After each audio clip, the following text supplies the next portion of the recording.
दोस्तों, जैसे जैसे गर्मी बढ़ रही है अप्रैल के महीने में और टेम्परेचर बढ़ रहा है, वैसे वैसे ही चिंता होती जा रही है कि अब तुलसी के पौधे को हरा भरा कैसे रखा जाए, कैसे उसकी देखभाल की जाए कि तुलसी का पौधा हरा भरा रह सके।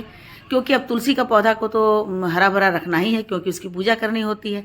यदि गर्मी का दिन आते ही तुलसी का पौधा सूखने लगता है, उसकी पत्तियां सूखने लगती है और पौधा बिल्कुल मरा मरा सा लगने लगता है, तो ये अच्छी बात नहीं मानी जाती है। वैसे भी तुलसी का पौधा यदि सूख रहा है तो ये अशुभ माना जाता है, अच्छा नहीं माना जाता है, मतलब देखने में भी खराब लगता है और साथ ही साथ मन में थोड़ी शंका भी हो जाती है। क्योंकि हम सभी घरों में, हिंदू के घरों में तुलसी की पूजा की जाती है, तो हम चाहते हैं कि तुलसी को बिल्कुल हरा भरा और बिल्कुल स्वस्थ और हेल्दी रखें।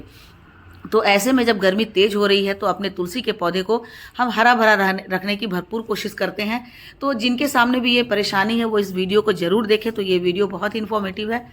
तो दोस्तों, वीडियो के एंड तक बने रहिएगा और वीडियो अच्छी लगे तो लाइक शेयर कमेंट कीजिएगा। तो चलिए वीडियो को स्टार्ट करते हैं और ये देखते हैं कि हम तुलसी के पौधे को कैसे हरा भरा रख सकते हैं। तो देखिए दोस्तों, तुलसी का पौधा हर घर में होता है।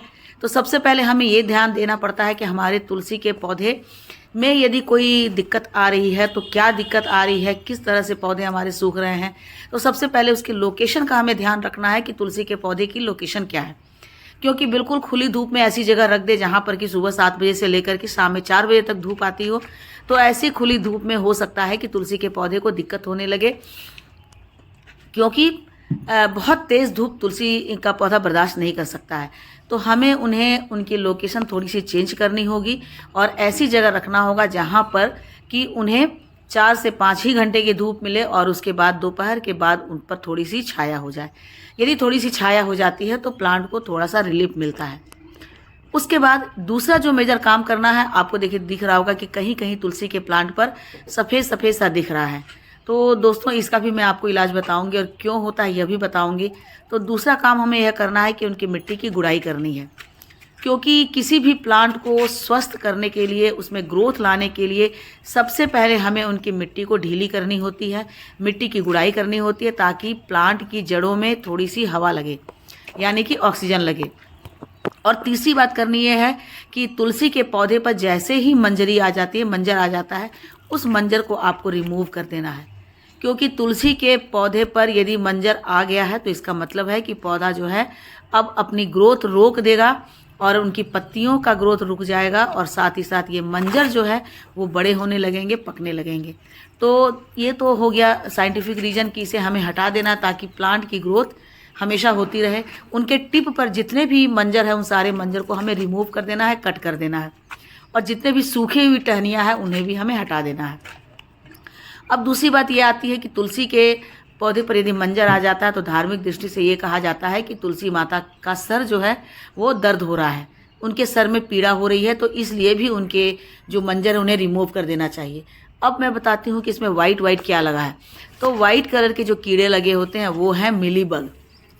मिलीबग यदि आप इसे ऐसी जगह रखे हैं जहाँ पर गुड़हल का पौधा हो या जहाँ पर ऐसे पौधे हों जिनमें मिलीबग लगते हैं, तो जैसे टमाटर के पौधे में भी मिलीबग लगते हैं, उसके आसपास यदि हो तो तुलसी के प्लांट पर थोड़े बहुत मिलीबग उस समय लग जाते हैं जब मौसम चेंज होता है, यानी कि सर्दी से गर्मी आती है। जैसे ही ये मौसम में बदलाव आता है, चेंजेस आने लगता है, तो वैसे ही मिलीबग बहुत एक्टिव हो जाते हैं और एक्टिव होकर के वो प्लांट पर लग जाते हैं। तो हमें ऐसे सारी टहनियों को वहाँ से हटा देना, रिमूव कर देना है, यानी उन सारी टहनियों को काट करके अलग कर देना जिसमें कि मिलीबग लगे हों। तो अब बात आ जाती है, गुड़ाई तो हमने कर दिया, मंजरी को भी हमने तोड़ दिया, जो डेड हेड्स थे उन्हें भी तोड़ दिया, जहाँ पर मिलीबग लगे थे उन्हें भी तोड़ दिया। अब नेक्स्ट काम हमें क्या करना है, इनकी मिट्टी को ढीला करके और जड़ों के पास सारी मिट्टी को जमा कर देना है और पूरे प्लांटर के चारों तरफ जो है एक रिंग की तरह बना देना है।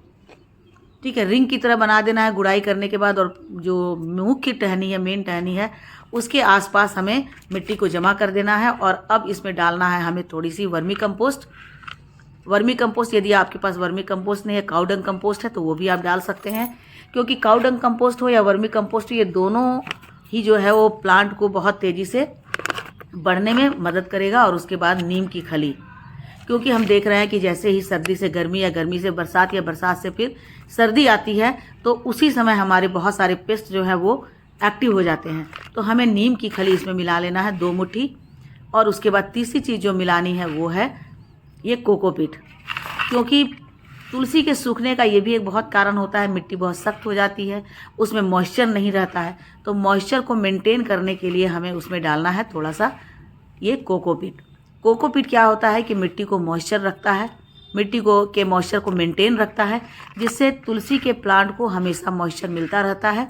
तो इसके कारण हमारे जो प्लांट हैं वो मॉइस्चर से भीगे रहते हैं, तो उनमें लगातार उनकी जो पत्तियां हरी रहती है और उनमें ग्रोथ होता रहता है। तो ये बात आपको ज़रूर से ध्यान रखना है। तो देखिए हमने थोड़ा सा इसमें नीम की खली भी मिला दिया, और मिलाने के बाद इन तीनों इंग्रेडिएंट्स को, यानी कि हमारे पास है वर्मी कंपोस्ट, नीम की खली और साथ ही साथ इसमें कोकोपीट मिले हुए हैं, इन तीनों को मिला करके अच्छी तरह से मिला करके, और तुलसी के प्लांट जहाँ हमने एक रिंग बनाया था उस रिंग में हमें अच्छे से डाल देना है। जब रिंग में हम इन्हें डाल देंगे और ऊपर से फिर मिट्टी को बराबर कर देंगे तो नीचे नीचे मॉइस्चर मेंटेन रहेंगे।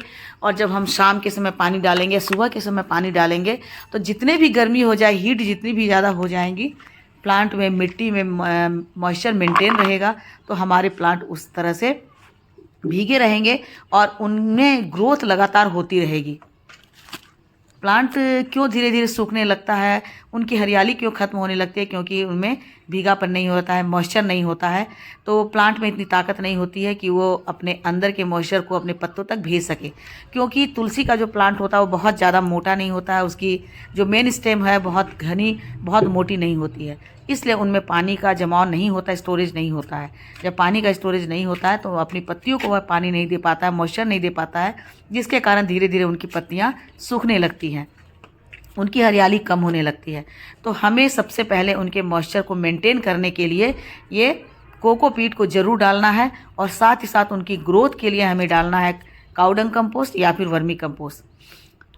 और तीसरी जो सबसे अच्छी जो फर्टिलाइज़र होती है वो है, यहाँ पर आपको दिख रहा है, सीवीड एक्सट्रैक्ट, जो कि बिल्कुल ही ऑर्गेनिक होता है। सीवीड एक्सट्रैक्ट में बहुत तरह के न्यूट्रिएंट्स होते हैं, माइक्रो न्यूट्रिएंट्स होते हैं, जो गर्मी के दिनों में हमारी तुलसी के प्लांट को बहुत अच्छे से बूस्ट करते हैं, उनकी ग्रोथ को बहुत तेज़ी से बूस्ट करते हैं और उनकी हरियाली को मेंटेन रखते हैं। तो इसे हमें क्या करना है, 1 लीटर पानी ले लेना है, 1 लीटर पानी में 1 से 1.5 चम्मच इसका लिक्विड हमें डाल करके और प्लांट में डाल देना है। ये देखिए, इसे ऐसे ही कोई भी एक आप माप ले लीजिए कि 1 लीटर पानी हो और उसमें 1 से 1.5 चम्मच सीवीड एक्सट्रैक्ट को मिला करके अच्छी तरह से इन्हें घोल दें, ताकि ये बहुत अच्छी तरह से पानी में मिल जाए। और उसके बाद आपको इन्हें प्लांट की जड़ों के आसपास डाल देना है। ये बहुत ही अच्छा होता है, इसमें ऐसे न्यूट्रिएंट्स होते हैं जो इनकी ग्रोथ को बहुत ही तेज़ी से बूस्ट करते हैं। तो देखिए, इस तरह से हमने इसे डाल दिया, और अब प्लांट के आप देख लेंगे कि 10 से 15 दिन के अंदर ही आपके प्लांट की ग्रोथ जो है वो दोगुनी हो जाएगी। धार्मिक दृष्टि से तुलसी का पौधा तो शुभ तो होता ही है, लेकिन साथ ही साथ इस तुलसी के पौधे की या तुलसी के पत्तियों की मेडिसिनल वैल्यू भी बहुत ज़्यादा होती है। तेज बुखार हो, सर्दी हो, खांसी हो, किसी तरह का इन्फेक्शन हो, तो वैसे में तुलसी पत्ती का काढ़ा बनाकर पीने से बहुत रिलीफ मिलता है। तुरंत में सर्दी जुकाम कंट्रोल हो जाता है और फीवर भी इससे कंट्रोल होता है। और इसके साथ साथ ये बहुत ज़्यादा ऑक्सीजन रिलीज करने वाला भी प्लांट है। यदि इसे हम अपने घर में लगाते हैं, आंगन में लगाते हैं, तो इससे बहुत अधिक ऑक्सीजन रिलीज होती है, जो हमारे घर के एनवायरनमेंट को, हमारे घर के वायु को बहुत ज़्यादा ये प्यूरिफाई करती है। तो इसलिए एक प्यूरिफायर के रूप में भी इसे बहुत अच्छा माना जाता है।